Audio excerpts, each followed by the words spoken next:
کیا، لیکن آج میں اپنے دل کے ہاتھوں مجبور ہوں کہ حضرت کی موجودگی میں آپ حضرات کے سامنے اس راز کا انکشاف کروں، اور وہ راز یہ کہ جامعۃ العلوم الاسلامیہ کے فارغ التحصیل ایک عالم دین نے خواب دیکھا، اور انہوں نے رحمت عالم صلی اللہ علیہ وسلم کی خواب میں زیارت کی، اور آپ صلی اللہ علیہ وسلم نے انہی خواب کے اندر ارشاد فرمایا کہ عقیدہ ختم نبوت کی جد و جہد کے تمام تر کام کی سرپرستی، اس کی نگرانی یہ حضرت مولانا فضل الرحمان مد ظلہم کے سپرد کر دی جائے۔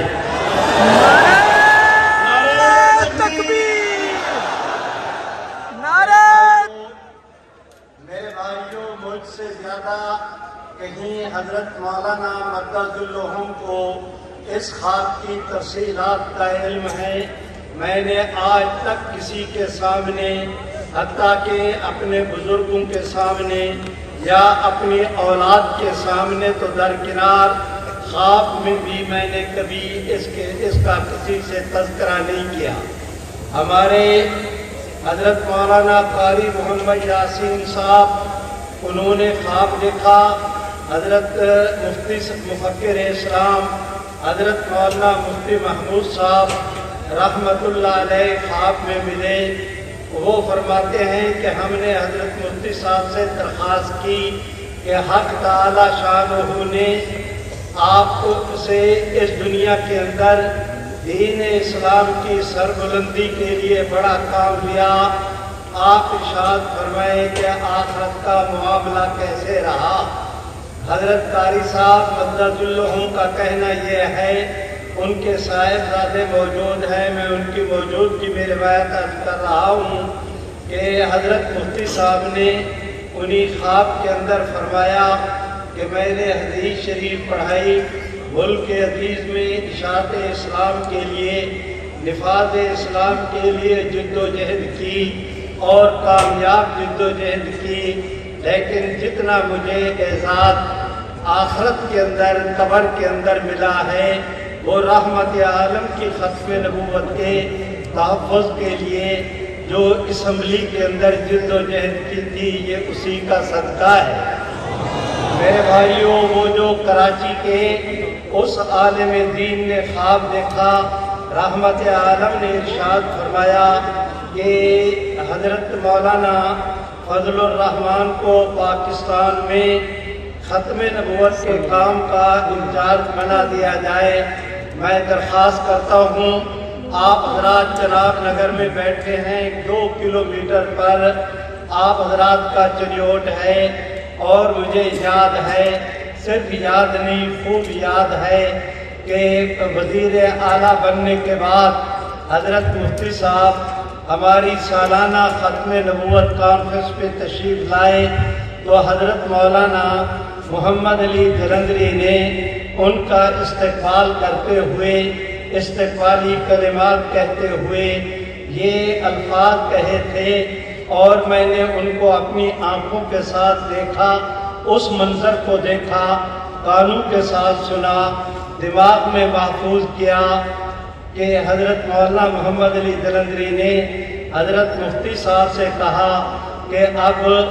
حضرت مولانا انور شاہ کی کشمیری، سید عطا اللہ شاہ بخاری کے کہنے پر ہم لوگوں نے عقیدہ ختم نبوت کے تحفظ کا کام کا بیڑا اٹھایا تھا۔ اب میں زندگی کے اس حصے میں ہوں کہ جو قدرت نے آپ کو عزت دی ہے، تازہ وزیر اعلیٰ بن کر تشریف لائے تھے، فرمایا جو آپ کو عزت دی ہے، اب میں ختم نبوت کا کام آپ کی جھولی میں ڈالتا ہوں۔ پھر آپ حضرات جانتے ہیں کہ اس کے بعد 74 کی تحریک چلی،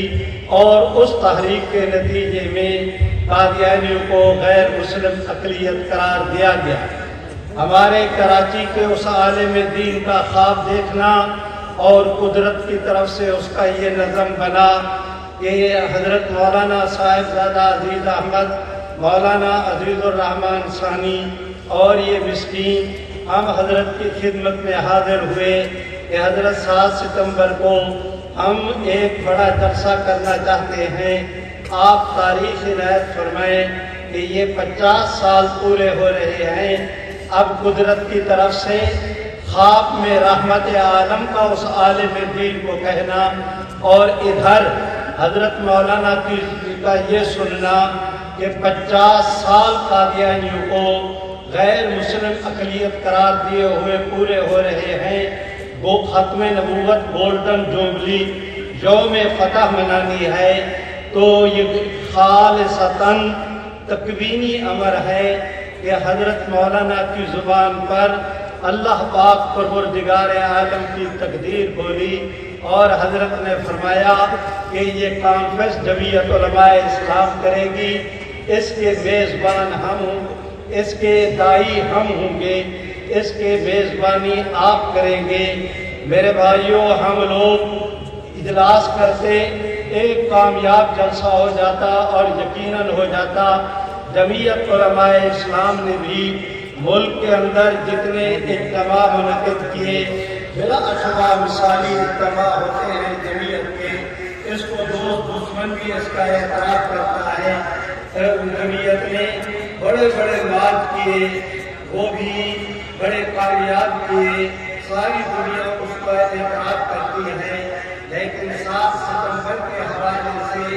حضرت مولانا کا یہ فرمانا کہ ہم اس کے دائی بنیں گے،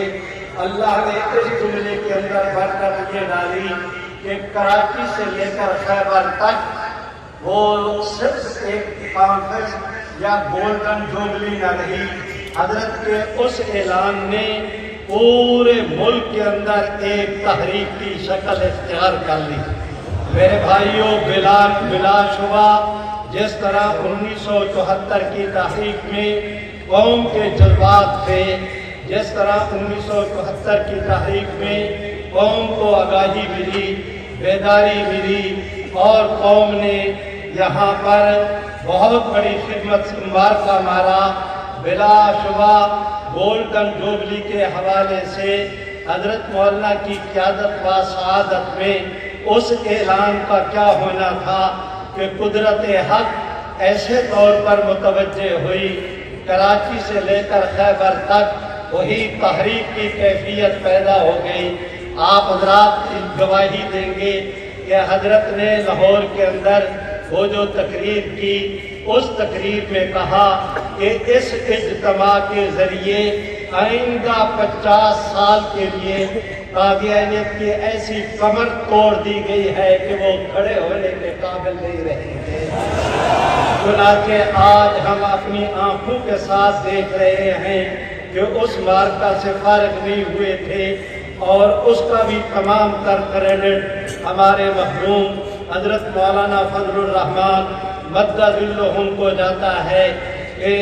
2-4 مہینوں سے برابر وہ اب سپریم کورٹ میں کیس لڑا جا رہا تھا،